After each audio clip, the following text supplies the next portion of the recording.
Our talk is about observation as a method of data collection.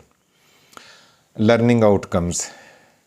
After this session, we will be able to define observation as a method of data collection, identify types of observation methods, evaluate strengths and limitations of observations, apply observation techniques in an educational context.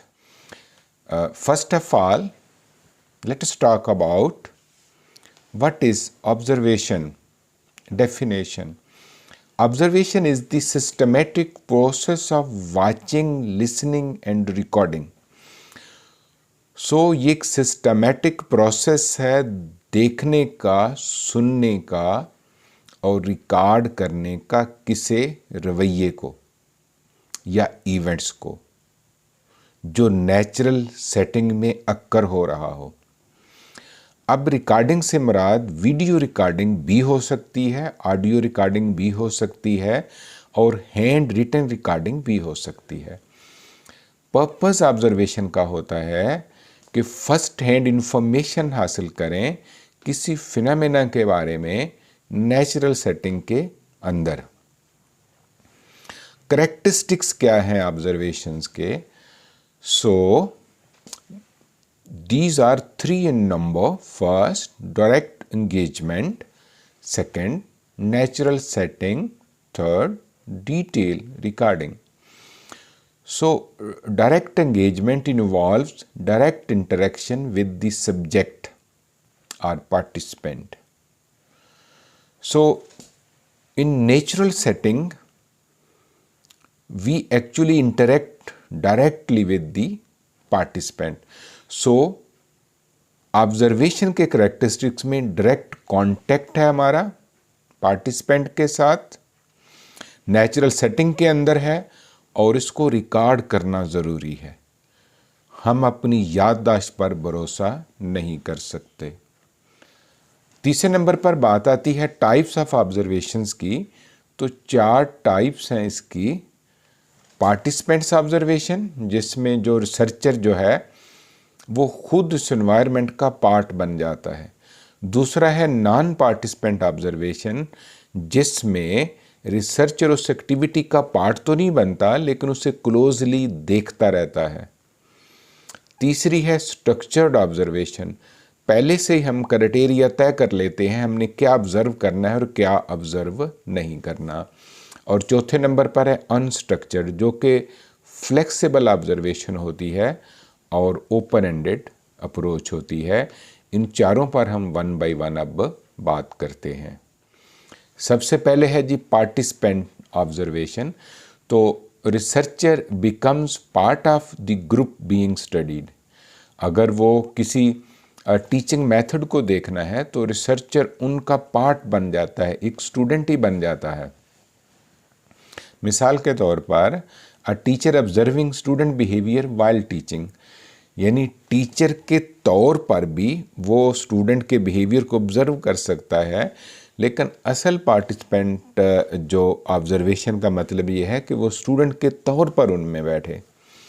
Advantages में in depth insights मिल जाती हैं हमें, और challenges ये है कि जब हम खुद उसका पार्ट बन जाते हैं तो इस बात का इम्कान है कि हम कोई बायसनेस भी शो कर दें।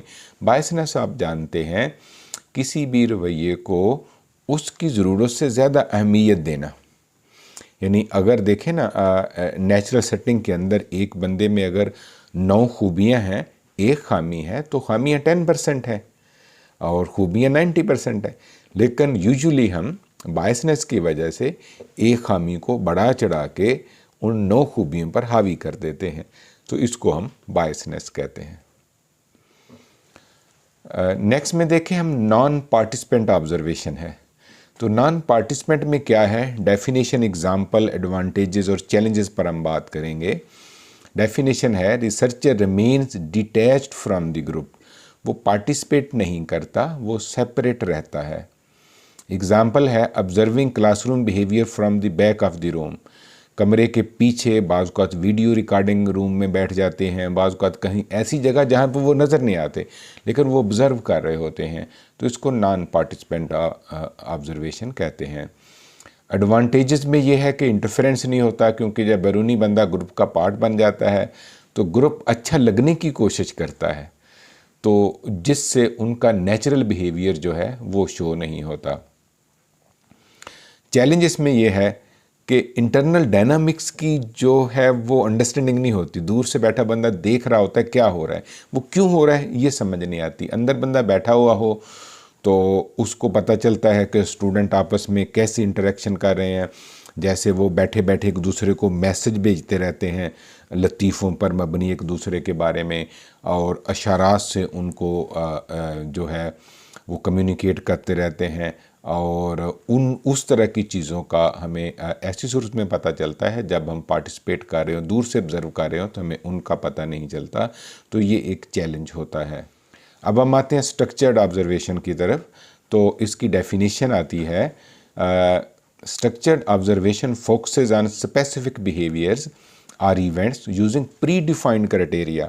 ऑब्जर्वेशन के लिए हम जो क्राइटेरिया है वो पहले से डिफ़ाइन कर लेते हैं।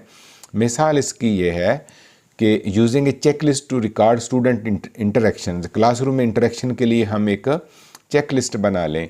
फ़ायदा इसका ये है कि डाटा एनालिसिस ईजी होता है, क्योंकि ज़ाहिर है फ्रीक्वेंसीज आ जाएंगी। और चैलेंज ये है कि अगर कोई अनएक्सपेक्टेड बिहेवियर आ गया जो चेकलिस्ट का पार्ट ही नहीं है तो उसे हम फिर रिकॉर्ड ही नहीं कर पाते, वो रह जाता है, जिसमें स्टडी में एक गैप क्रिएट हो जाता है। अनस्ट्रक्चर्ड ऑब्जर्वेशन बिल्कुल ओपन एंडेड होती है और इसमें स्पेसिफिक गाइडलाइंस नहीं दी जाती, कोई चेकलिस्ट फराहम नहीं की जाती। जो डाटा कलेक्टर है वो क्लासरूम सिचुएशन को या जिस भी सिचुएशन को देखना हो उसको देखता है और उसको नोट्स लेता है, जो उसे लगता है कि नोट वर्दी है, नोट करने के काबिल है, उसको वो नोट करता है, जो इन्फॉर्मेशन उसे रिसर्च के लिए चाहिए है। मिसाल के तौर पर observing overall classroom dynamics without a checklist, ये इसकी मिसाल है। एडवांटेजेस ये हैं कि captures rich and qualitative data, यानी पूरी तफसील के साथ, फ़र्ज़ करें कोई वाक़या क्लास में हुआ है तो पूरी तफसील के साथ उसको दर्ज किया जा सकता है। कोई चेकलिस्ट नहीं होती जो लिमिट करे कि ये लिखना है ये नहीं लिखना।